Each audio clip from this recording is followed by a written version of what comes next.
just last week. Obviously when Dan took the play calling, can you just walk us through how that went for you? I know that was important for you to be a play caller, getting a second shot. So when he took it from you, how did you? Yeah, I mean, I'm not going to say exactly how it went down because that's private, but I fully support it.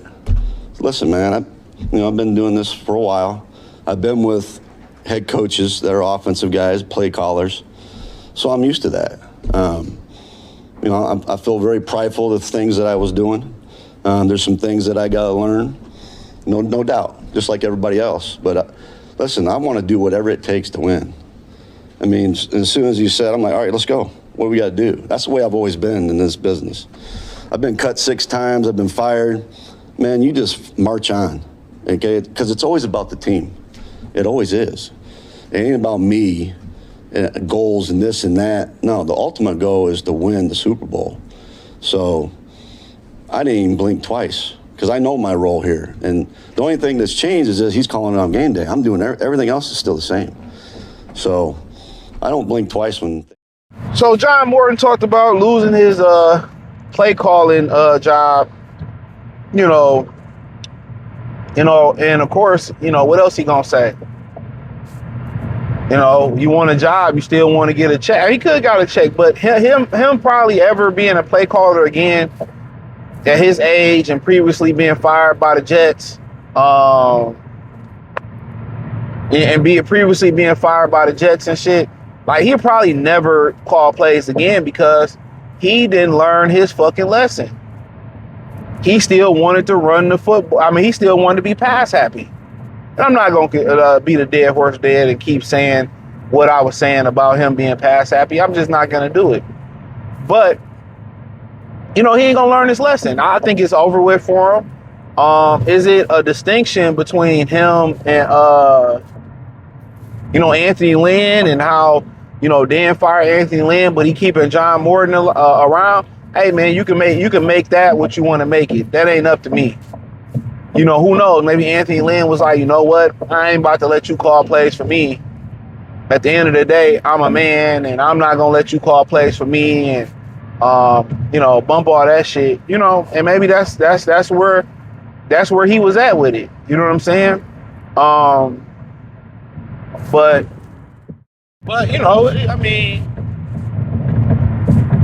that's for you to make it. I mean, we don't know the conversations they had behind the scenes. And maybe John Morton was like, yeah, I'll take a back seat. Maybe Anthony Lynn was like, fuck that. So I really can't, say it was anything fishy going on there. But for John Morton, yeah, he probably going after the season. And of course, he's going to say the right things. And that's what I think a lot of, Gen Zers don't understand. It's just, they coddled a generation. Late millennials, Gen Zers, they coddled a generation. Real talk, they coddled a generation. That's the wild shit about it. They coddled a generation. They really did. But yeah, he was a good sport about it. He played well about it. And, I think what Gen Z, don't really understand is the fact that they don't know how to play the game. The late millennials, Gen Z, they don't know how to play the game. And that's unfortunate for them. They don't know how to play within the political bounds. And it's funny how, their generations was coddled. They were nurtured. They was protected. This had to be R-rated. Oh, we didn't do PG movies. We didn't cuss around our children. And they're as helpless and clueless as anybody else as anybody that's ever been on this planet, and that's crazy to me. They feel like they know so much and don't know anything,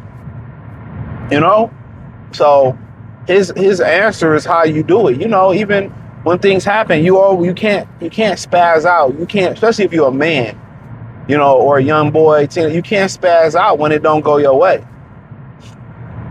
You got to be even keeled. But the way he handled it, yeah, he's probably, from what I see, he's not coming back. Dan Campbell can be like, hey, yeah, he can call plays again. And who knows? Dan Campbell could get sick. Or maybe Dan Campbell can go through a stretch where he's not calling plays well. And maybe he can return to John Morton. I mean, the real test, Washington, come on, man, you can wash your feet with Washington this year. So, the real test is Philly, and if they're productive versus Philly, Then I think people go back and look at the Green Bay game, the Minnesota game. So really the test is Philadelphia, you know what I'm saying? So don't, call Dan Campbell a genius yet. The real test is Philadelphia. When you get some resistance, so who knows? Maybe John had a point, but I think this is the real test.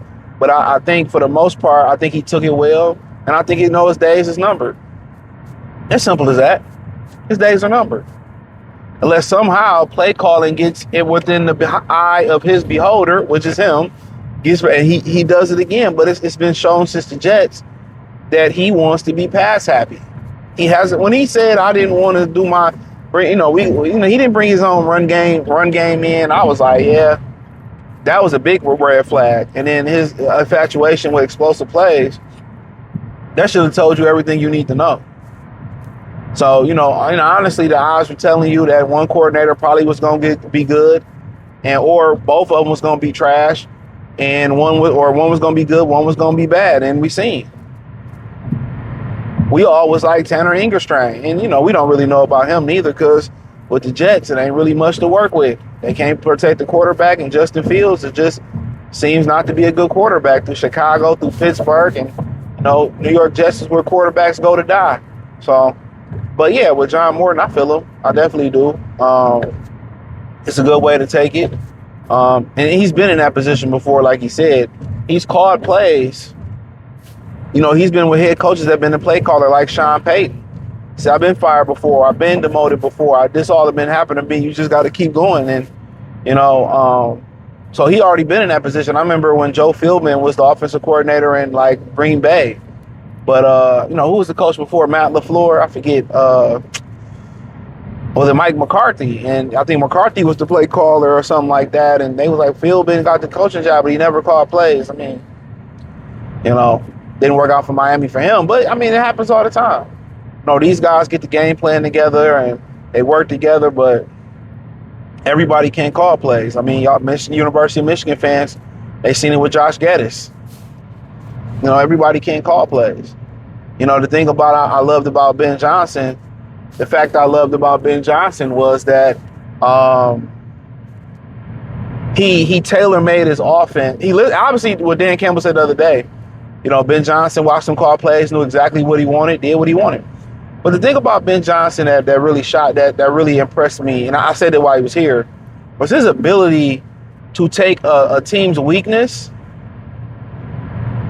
and game plan around that team, the defense's weakness, and have plays around the weakness. And, with John Morton, he's like anybody else. They like the game plan. They want to do what the fuck they gonna do regardless. That's the best way I could put it, and excuse my French. If they want to stick a square peg in a round hole, they gonna try to force that square peg in a round hole. They want to do what they want to do by any means necessary, regardless of what the defense is doing. Ben Johnson was like, oh, the defense is doing this. Hey, look here, we're gonna change it all up. We're gonna attack the weakness of that defense. So if that calls for 50 runs this week, hey, we're gonna run the ball 50 times. If it calls for play action, if it calls for screen plays, and that's what John Moore don't understand. He just want to pass. No. So it'd be interesting to see, who they get to be that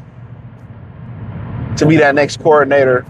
A lot of them like to stay within the realm of their coaching tree. He's part of the Sean Payton / Bill Parcells coaching tree. But I wonder would they talk to Brian Daboll or Mike Kafka if he not retained as the Buffalo Bills coordinator, because I think they do a lot of things similar, Buffalo / New York, that the Lions want to do. So because I think they both came from Buffalo, if my memory not serves me correctly.